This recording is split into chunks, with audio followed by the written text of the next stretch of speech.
तो हेलो दोस्तों, स्वागत है आपका हमारे YouTube channel DSR study point में। तो आज हम बात करने वाले हैं क्लास 12th का पॉलिटिकल साइंस का चैप्टर नंबर 4 होने वाला है, जिसका नाम है भारत के विदेशी संबंध। इसके मोस्ट इंपॉर्टेंट क्वेश्चंस के बारे में हम इस वीडियो में डिस्कस करने वाले हैं। तो चलो वीडियो करते हैं शुरू और देखते हैं आखिर इस चैप्टर से क्या क्या इंपॉर्टेंट क्वेश्चंस आ सकते हैं आप लोगों के एग्जाम में। तो चलो वीडियो करते हैं शुरू। तो जिसमें से अगर हम ये बात करें तो हमारा पहला प्रश्न है कि आखिर बार्डुम सम्मेलन, जैसे बार्डुम इंडोनेशिया और बेलग्रेड युगोस्लाविया सम्मेलन आखिर था क्या, है ना। आपसे पूछ सकता है बार्डुम सम्मेलन क्या था, इंडोनेशिया सम्मेलन क्या था, बेलग्रेड सम्मेलन क्या था। ये भाई था क्या बच्चों? देखो बच्चों, बार्डुम सम्मेलन जो हुआ था ना, मैं आप लोगों को ऐसे समझाता हूं। बार्डुम सम्मेलन जो हुआ था, ये आप याद रखिएगा 1955 में बार्डुम सम्मेलन हुआ था। कब हुआ था? 1955 में बार्डुम सम्मेलन हुआ था। और बार्डुम जो है ना बच्चों, ये कहां है? ये इंडोनेशिया में है। बार्डुम कहां है बच्चों? इंडोनेशिया में है। तो इंडोनेशिया के ही बार्डुम में सम्मेलन आयोजित किया गया था। आप सभी को पता है एम्फ्रो एशियाई सम्मेलन हुआ था। एम्फ्रो एशियाई सम्मेलन में ही क्या किया गया था, जब ये बात उठी थी तो मतलब वहीं एक सम्मेलन की बात हुई थी जिसे कहते हैं बार्डुम सम्मेलन, है ना। और बार्डुम सम्मेलन में ही क्या रखा गया था? गुट निरपेक्ष आंदोलन की नींव रखी गई थी। किसकी बच्चों?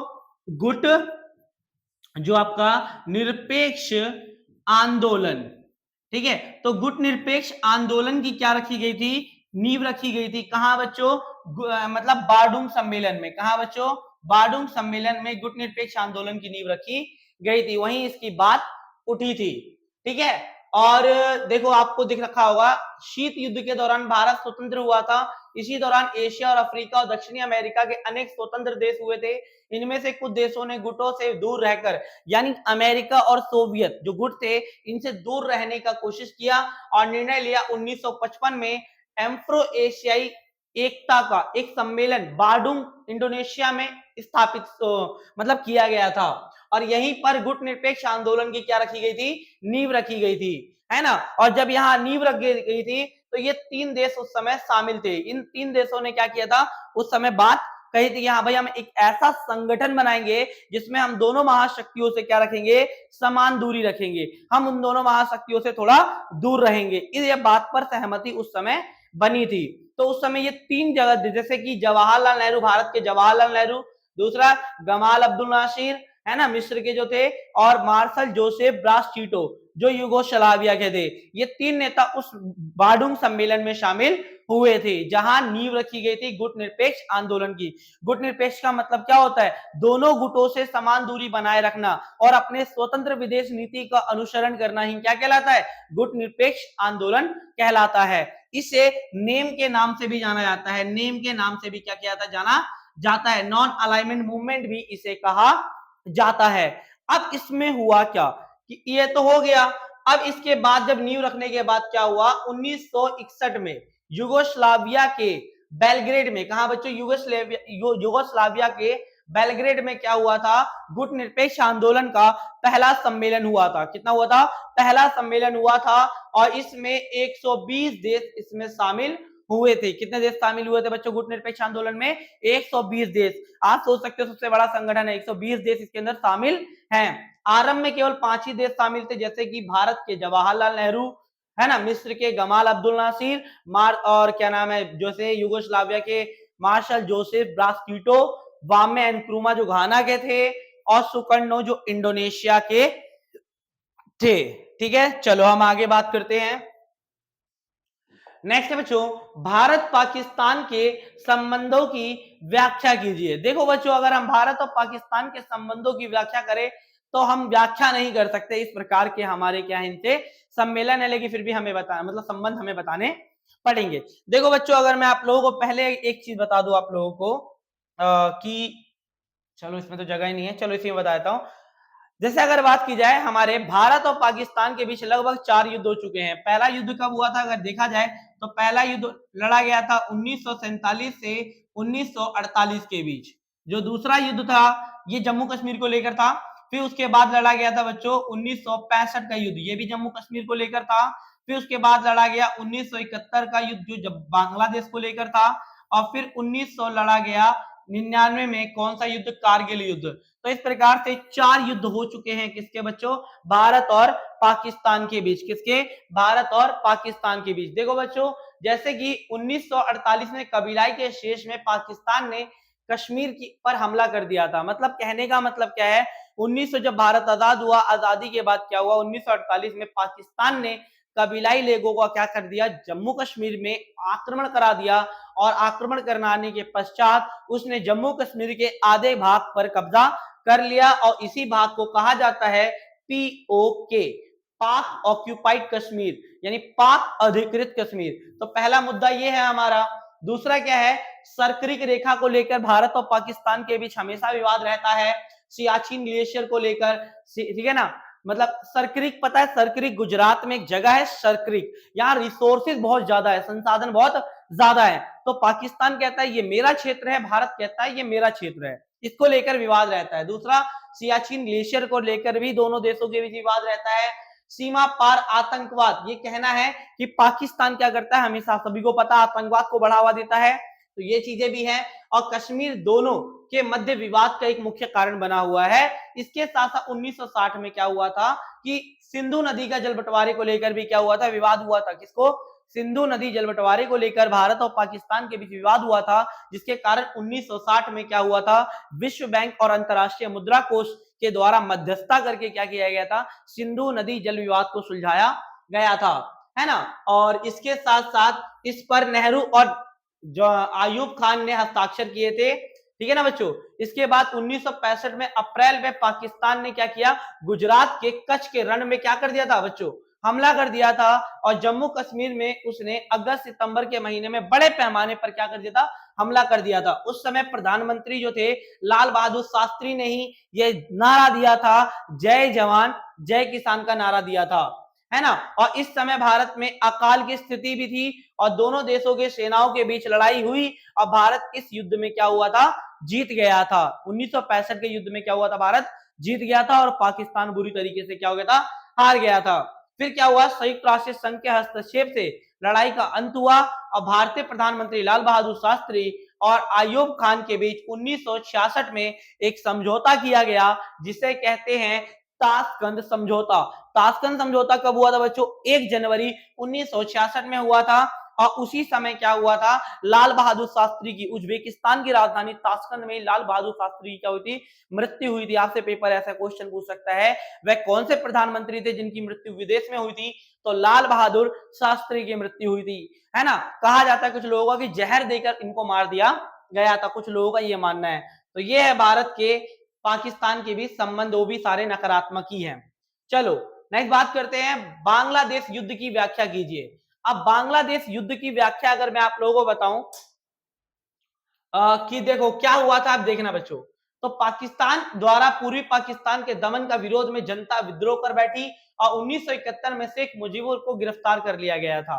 जैसे कि इसका पूरा मैं आपको कहानी सुनाता हूँ, कहानी क्या थी। यहाँ मैटर बच्चों ये था कि अब पूरे पश्चिमी जो पाकिस्तान था क्या था बच्चों, जैसे कि मैं आप लोगों को समझा देता हूं, है ना। देखो आ,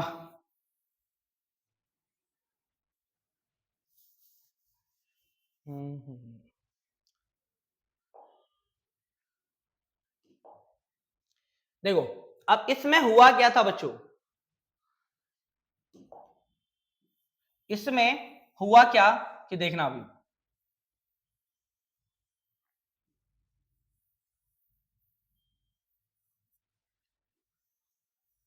ठीक है। इधर में आपका है बांग्ला, इधर इधर कौन सा, उस समय अभी हम बांग्लादेश नहीं कहेंगे, इसे कहेंगे पूर्वी पाकिस्तान। क्या कहेंगे बच्चों, इसे कहेंगे पूर्वी पाकिस्तान। तो ये था पूर्वी पाकिस्तान और ये वाला जो पार्ट था ये था पश्चिमी पाकिस्तान। क्या था बच्चों, पश्चिमी पाकिस्तान, ठीक है। तो अब क्या कर रहा था ये पश्चिमी पाकिस्तान, पूर्वी पाकिस्तान पर जबरदस्ती कौन सी भाषा थोप रहा था, उर्दू भाषा थोप रहा था। कौन सी भाषा थोप रहा था, उर्दू भाषा। तो ये पश्चिमी पाकिस्तान, लेकिन यहाँ की जनता जो थी ना वो उर्दू भाषा को एक्सेप्ट नहीं करना चाहती, जो कहती थी मैं बंगाली बोलूंगी। लेकिन यहाँ से क्या हुआ, फिर इसने क्या किया, यहाँ के लोगों पर क्या किया, अत्याचार करना शुरू कर दिया था। पूरी पाकिस्तान के एक नेता थे जिसका नाम था शेख मुजीबुर रहमान, शेख जो मुजीबुर रहमान, तो शेख मुजीबुर रहमान ने क्या किया था, इसका विरोध किया और एक बार संपूर्ण पाकिस्तान में चुनाव हुए तो उसमें शेख मुजीबुर रहमान क्या हुए थे, जीत गए थे। ये कौन सी पार्टी के थे, तो ये थे अवामी लीग के। किसके थे बच्चों, अवामी लीग। तो याद ना, अवामी लीग के ये पार्टी के थे, ठीक है। तो अब क्या हुआ, इसने ना जबरदस्ती क्या करने लग गया, इस पर तो करने लग गया है ना, अपनी मनपसंद शासन व्यवस्था स्थापित करने लग गया था, है ना। जब ये चुनाव में शेख मुजीबुर रहमान जीत गए तो अयूब खान को आगे बड़ा ज्यादा गुस्सा, और इन्होंने क्या किया, शेख मुजीबुर रहमान को गिरफ्तार कर लिया, और गिरफ्तार करने के बाद क्या किया, वहां एक सेना भेजी और बहुत सारे वहां के लोगों को हत्या कर दी, बहुत सारे बंगाली लोगों की हत्या वहां करनी शुरू कर दी। फिर बांग्लादेश से 80 लाख लोग भारत में शरण ली, है ना। और उस समय इन्होंने भारत से मदद मांगी थी, तो भारत ने क्या किया, मदद की, मानवीय आधारों पर इनकी मदद की, और 1971 का युद्ध लड़ा गया जो भारत और पाकिस्तान के बीच हुआ था। इसमें पाकिस्तान जो था ना बच्चों, बहुत बुरी तरीके से हारा था। क्या हुआ था बच्चों, बहुत जो था वो बुरी तरीके से क्या हो गया था, इसके अंदर हार गया था। कौन, पाकिस्तान, ठीक है। तो इसमें बुरी तरीके से क्या हो गया था, पाकिस्तान हार गया था। 1971 के पाकिस्तान में क्या हुआ था, देखो 1971 में पाकिस्तान को अमेरिका और चीन द्वारा मदद मिली थी, लेकिन इस स्थिति में इंदिरा गांधी ने क्या किया था, सोवियत संघ से 20 वर्षीय मैत्री संधि पर हस्ताक्षर किए थे। यानी क्या हुआ था कि सोवियत संघ, इधर तो अमेरिका और चीन क्या कर रहे थे, पाकिस्तान की मदद कर रहे थे, और हमारा जो रूस आया, रूस ने जो सोवियत संघ था उसने कहा कोई दिक्कत नहीं, मैं हूं ना, तो वो सीधा अपना जंगी बेड़ा लेके आया, कह रहा मैं तुम्हारी मदद करूंगा, कोई दिक्कत नहीं है ना बच्चों।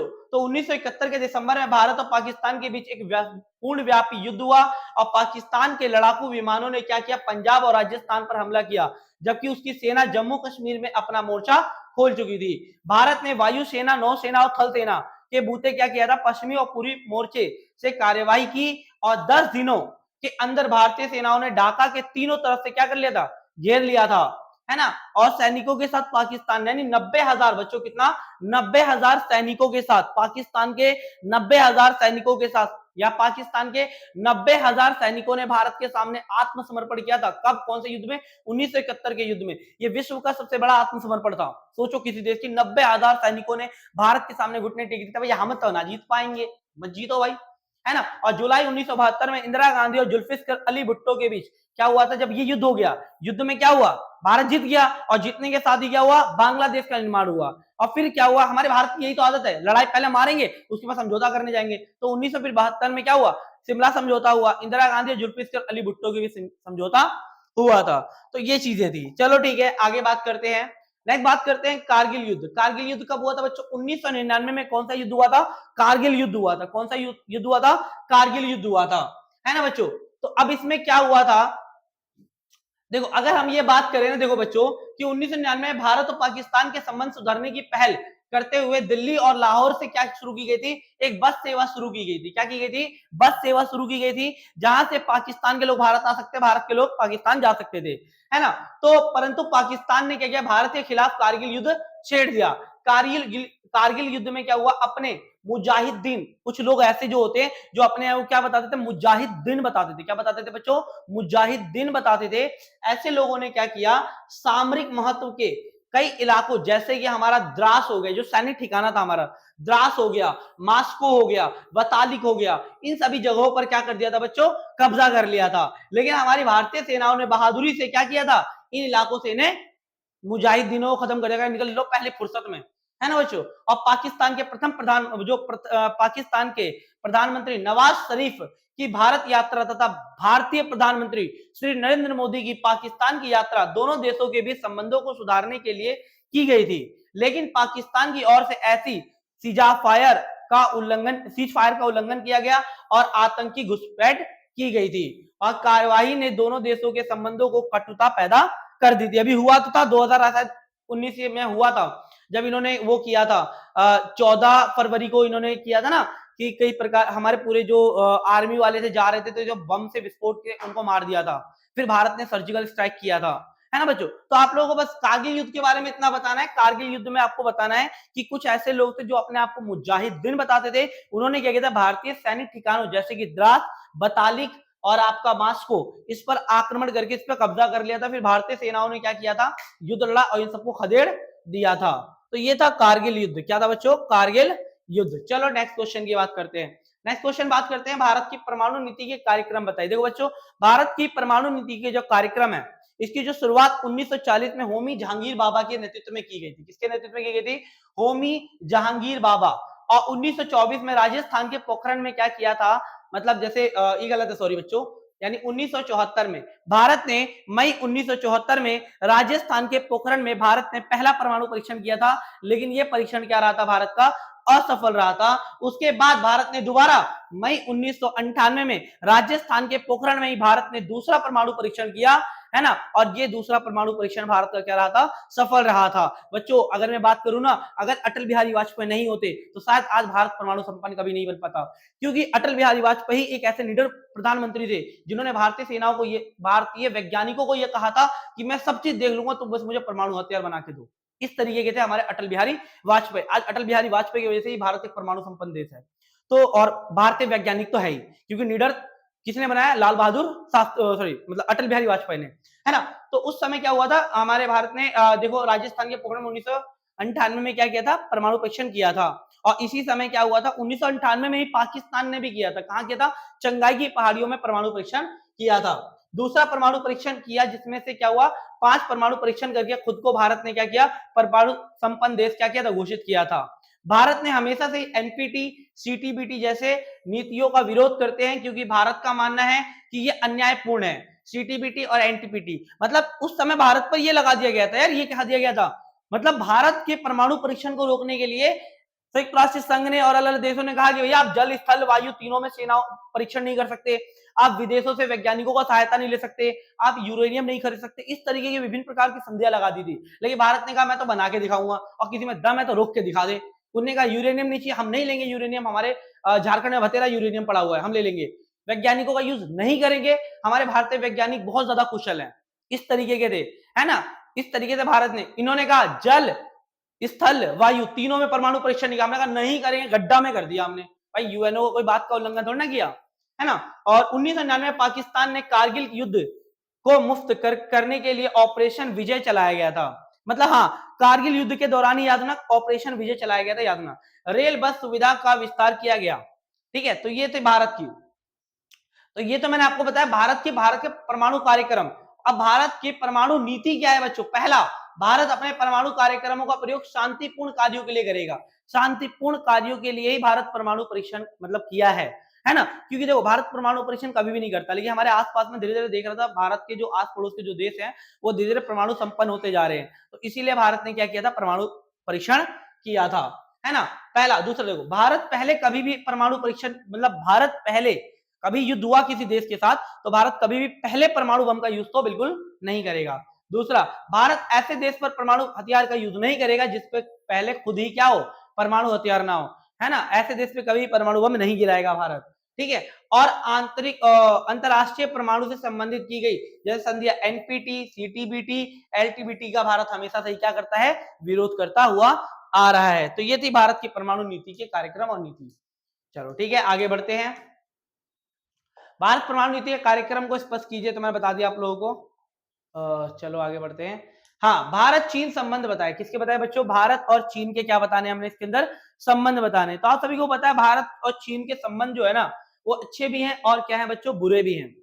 अच्छे भी हैं और क्या है बच्चों, बुरे भी हैं। अब इन्हीं संबंधों के बारे में समझेंगे। जैसे कि क्या हुआ था बच्चों, देखो 1950 में चीन ने क्या कर दिया था, तिब्बत पर कब्जा कर लिया था। 1950 में तिब्बत पर कब्जा कर लिया, है ना। और तिब्बत पर कब्जा करने के पश्चात क्या करना है, वहां लोगों पर मतलब शोषण करना शुरू कर दिया था। तो क्या हुआ था, तिब्बत के ही एक नेता थे जिनका नाम था दलाई लामा। क्या नाम था? दलाई लामा, है ना। उन्होंने क्या किया था 1959 में, कब बच्चों? 1959 में क्या किया कि दलाई लामा ने अपने लोगों के साथ भारत में राजनीतिक शरण मांगी। भारत ने दे भी दी, कहा चलो कोई दिक्कत नहीं, राजनीतिक तौर पे भारत ने उनको शरण दे दी, जिसके कारण चीन को आगे गुस्सा, चीन कहने लगे यार ये तो हमारे आंतरिक मामलों में भारत क्या कर रहा है, दखल दे रहा है। तो जिसके कारण क्या हुआ, भारत चीन के संबंधों में क्या आ गई थी, कटाक्ष आ गई थी। और जब भारत और चीन संबंधों में क्या आ गई, जब कटाक्ष आ गई, तो उसी के अनुसार उसने क्या किया। और इसके साथ साथ जो है ना, देखो चीन जो है वो भारत के कई सारे हिस्सों पर अपने अधिकार का दावा करता है। जैसे आपका अरुणाचल प्रदेश वाला हो गया, अक्साई चीन वाला हो गया, है ना, अक्साई चीन, लद्दाख, इन क्षेत्र पर अपने अधिकार का दावा करता है। और वो भारत चीन के बीच जो एक मैक-मोहन रेखा है उसको मानने से इनकार करता है। उसका मानना यह है कि ये रेखा अंग्रेजों द्वारा बनाई गई है, हमने नहीं बनाई है, तो इसको हम एक्सेप्ट नहीं करेंगे, हम इसे नहीं मानेंगे, है ना, इस तरीके से। और अचानक 1962 में क्या हुआ था, चीन ने अचानक भारत पर क्या कर दिया था, आक्रमण कर दिया था। उस समय जवाहरलाल नेहरू ये लोगों को बता रहे थे कि दूर दूर तक युद्ध की कोई संभावना नहीं है ना, हिंदू चीनी भाई भाई, जवाहरलाल नेहरू नारा दे रहे थे, है ना, इस तरीके की स्थिति थी। लेकिन अचानक चीन ने क्या कर दिया, भारत पर आक्रमण कर दिया। और भारत पर आक्रमण करने के पश्चात उसने भारत के कई क्षेत्रों पर आक्रमण किया था। जैसे अगर बात की 1912 से देखो लेकर, है ना, कि आक्रमण कर दिया और भारतीय सेना ने इसका कड़ा प्रतिरोध किया, लेकिन चीनी बढ़त को रोकने में नाकामयाब रही। आखिरकार चीन ने एक तरफा युद्ध विराम दिया था। ठीक है, उसने कौन कौन से, जैसे जम्मू कश्मीर हो गया, लद्दाख हो गया, अक्साई चीन हो गया और अरुणाचल प्रदेश, इन क्षेत्रों पर अपना अधिकार जताया था। किसने, चीन ने। लेकिन वो तो भारतीय सेना इनको नहीं कर पाई, क्योंकि 1962 का युद्ध हम बुरी तरीके से क्या हो गए थे, हार गए थे। और चीन से हार के बाद भारत की, खासकर नेहरू की छवि क्या हो गई थी, अंतरराष्ट्रीय स्तर पर क्या हो गई थी, धूमिल हो गई थी, खराब हो गई थी। और 1979 में अटल बिहारी वाजपेयी तथा राजीव गांधी ने, और 1962 से के पहले प्रधानमंत्री के तौर पर चीन का क्या किया था, दौरा कर लिया था। और चीन के साथ व्यापारिक संबंधों में ज्यादा मजबूती लाई गई थी। क्योंकि हुआ क्या था, 1988 में राजीव गांधी ने क्या किया था, चीन का दौरा किया था। फिर अटल बिहारी वाजपेयी ने भी चीन का दौरा किया, जिसके कारण दोनों देशों के बीच संबंधों को सुधारा जा सके।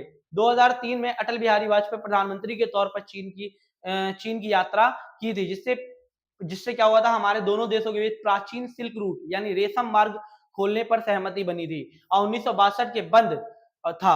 और इससे ये मान्यता भी मिली कि चीन सिक्किम को भारत का अंग मानता है। चीन द्वारा अरुणाचल प्रदेश में अपनी दावेदारी जताने और पाकिस्तान से चीन मित्रता भारत के खिलाफ थी। मतलब कहीं ना कहीं ये देखा जाता है कि जो चीन है वो कहीं ना कहीं पाकिस्तान के साथ हाथ मिला रहा है, तो कहीं ना कहीं भारत के लिए खतरा हम देख सकते हैं। तो ये तरीका था। तो ये है भारत और चीन के संबंध।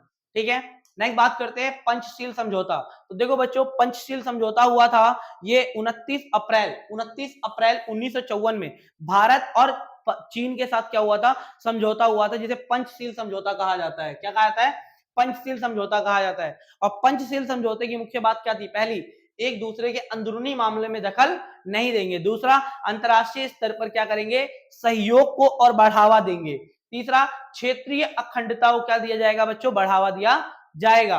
और परस्पर समानता और मित्रता की भावना उत्पन्न की जाएगी। और शांतिपूर्ण और सह अस्तित्व को क्या किया जाएगा बच्चों, बढ़ावा दिया जाएगा। ये पंचशील समझौते में ये सारी बातें मुख्य कही गई थी, ये सारी मुख्य बातें कही गई थी। चलो नेक्स्ट बात करते हैं, भारत और चीन संबंधों में सुधार होने के प्रारंभ बताए। देखो बच्चों, भारत और चीन के संबंध कैसे सुधार आए हैं, जैसे भी मैंने बताया ना, 1979, गलत है बच्चों, 1979 में भारत के तात्कालिक विदेश मंत्री जो अटल बिहारी वाजपेयी थे, उन्होंने चीन का दौरा किया था, है ना, और राजनीतिक पुनर्स्थापन किया था। 1962 में युद्ध से प्रभावित हुए, जो इससे दोनों देशों के संबंधों को सुधारा गया था। फिर दिसंबर 1988 में क्या हुआ, राजीव गांधी ने चीन का दौरा किया था। और 2003 में अटल बिहारी वाजपेयी ने भी क्या किया था, चीन का दौरा करते हुए क्या किया था, जो सिल्क रूट था, ठीक है, उसको खोलने पर सहमति बनी थी। जो क्या हुआ था, मतलब जो बाद में जो 1962 में जो सिल्क रूट बंद हो गया था, दोबारा अटल बिहारी वाजपेयी ने 2003 में खुलवाया था। ठीक है ना। और 22वां राज्य इसी समय बना था हमारा सिक्किम। ठीक है, तो ये चीजें हैं, आसान है। चलो आगे बढ़ते हैं।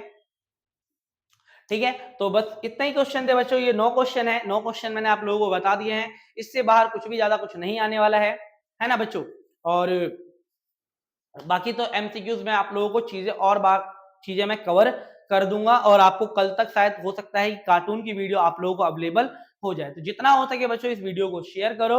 और अगर आप लोगों को इस वीडियो का, अगर आप लोगों को पीडीएफ चाहिए, तो मेरे Telegram channel DSR study point 9 to 12 पर क्लिक कर देना। वहां आप लोगों को क्या मिल जाएगा, क्या नाम है, इस पीडीएफ मिल जाएगी। इसके साथ साथ अगर आपको नहीं मिलता है तो मेरे यूट्यूब जो इस वीडियो के डिस्क्रिप्शन में लिंक है, उस पर जाइए और जाके आप नोट्स को डाउनलोड कर सकते हो। ये फ्री ऑफ कॉस्ट नोट्स है, कोई पैसे नहीं लगने वाले। तो अगर वीडियो को अच्छी लगे, इंफॉर्मेटिव लगे, तो प्लीज वीडियो को लाइक, शेयर एंड सब्सक्राइब जरूर करें। मिलते हैं नई वीडियो के साथ। धन्यवाद, जय हिंद।